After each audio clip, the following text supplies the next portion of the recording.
Assalamualaikum warahmatullahi wabarakatuh. Perkenalkan, nama saya Thayyibah Wahyu Famelia dari Prodi S1 Administrasi Rumah Sakit dengan NIM 2331690113. Di sini saya akan membuat video mengenai DHF atau DBD untuk tugas UTS mata kuliah ILC 3. Selamat menyaksikan. Oke, kita hari ini akan membahas mengenai dengue hemorrhagic fever atau biasa disebut dengan penyakit demam berdarah. Dengue hemorrhagic fever atau demam berdarah adalah penyakit yang disebabkan oleh virus dengue yang ditularkan melalui gigitan Aedes aegypti. Adapun jenis nyamuk lainnya seperti Albopictus dan Polynesius. Nah, ini adalah gambar-gambar nyamuk penyebar virus dengue. Yang pertama itu ada nyamuk Aedes aegypti, yang kedua ada nyamuk Aedes albopictus, itu hidupnya cuma bertahan selama 21 hari. Yang ketiga ada Aedes gutellaris, yang sering kita jumpai di wilayah sekitar, yaitu nyamuk Aedes aegypti, yang memiliki ciri-ciri ada bintik garis merah di bagian kaki-kakinya.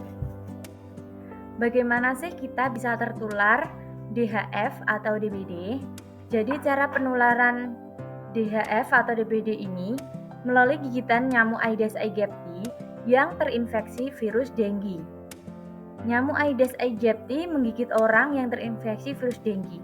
Jika nyamuk tersebut tidak memiliki atau terindikasi terinfeksi virus dengue, kalau kita tergigit maka tidak akan menyebabkan terjadinya penyakit DBD.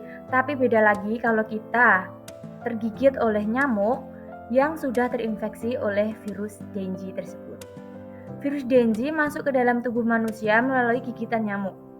Nyamuk tersebut kembali menghisap darah orang lain yang sehat. Kemudian dia mengeluarkan virusnya itu.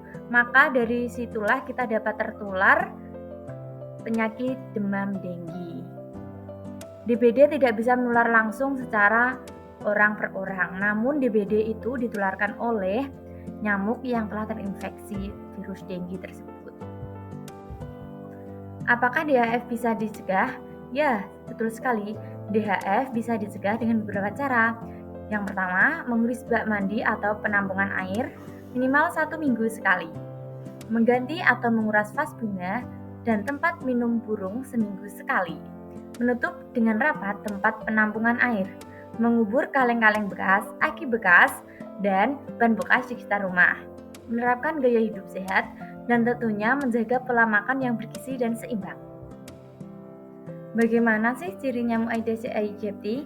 Jadi, nyamuk Aedes aegypti dapat kita tandai dari beberapa ciri seperti ini. Memiliki warna hitam dengan bercak putih pada badan dan kaki. Menggigit pada pagi dan sore hari. Jika kita digigit pada siang atau malam hari, itu bukan nyamuk Aedes aegypti ya teman. Ketiga, tidak membentuk sudut 90 derajat. Keempat, hidup di air bersih yang tidak langsung berhubungan dengan tanah. Jadi nyamuk Aedes aegypti itu hidupnya dia memilih tempat yang bersih, bukan kayak di penampungan irigasi itu bukan. Dia lebih banyak hidup di bak mandi, vas bunga, terus gentong dan ban-ban bekas. Kelima, hidup di pakaian yang tergelantung. Ayo, siapa yang sering menggantungkan pakaian yang telah dipakai karena alasan rugi baru dipakai sekali masa mau dicuci? Jangan ya, tidak baik. Gejala DHF yang pertama, lemas, sakit kepala, nyeri di bagian belakang mata, sakit otot dan sendi, hilang nafsu makan, mual dan muntah, ruam kemerahan yang timbul. Tentunya ini juga demam yang berkepanjangan yang panasnya itu sangat tinggi mencapai 40 derajat Celcius. Ada 3 fase yang dialami oleh orang yang terkena virus DHF. Fase pertama, 3 hari pertama suhu tubuh mencapai 40 derajat Celcius. Ini dinamakan dengan fase demam. Kemudian, 4-5 hari, panas menurun 30 derajat Celcius. Namun pada fase ini masih perlu perawatan yang khusus dan perlu dibawa ke rumah sakit. dinamakan dengan fase kritis. Hari 6 sampai ke 7 ini udah masuk kepada fase penyembuhan dan harus diawasi dengan terus-menerus hingga faktor risiko demam berdarah. Demam berdarah lebih banyak terjadi pada musim hujan dikarenakan nyamuk penyebar virus berkembang dengan cepat.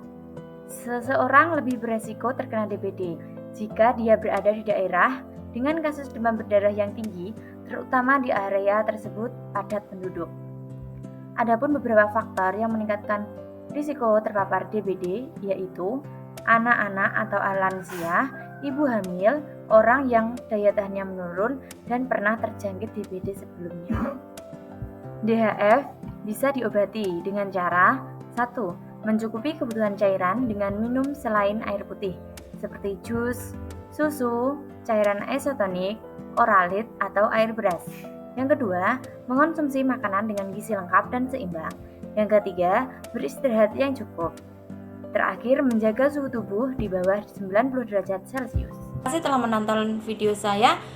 Wassalamualaikum warahmatullahi wabarakatuh.